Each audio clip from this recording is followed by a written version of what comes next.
Good afternoon, Mr. Thompson. Welcome to our hotel. I trust your journey was comfortable.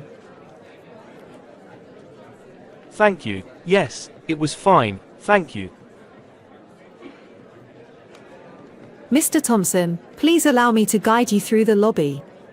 There's a temporary crowd due to elevator maintenance. Let's navigate around it together.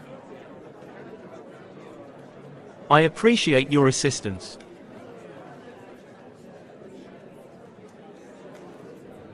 I must inform you, Mr. Thompson, that due to ongoing elevator maintenance, some of our amenities may be temporarily unavailable. However, we have alternative options available to ensure your comfort during your stay.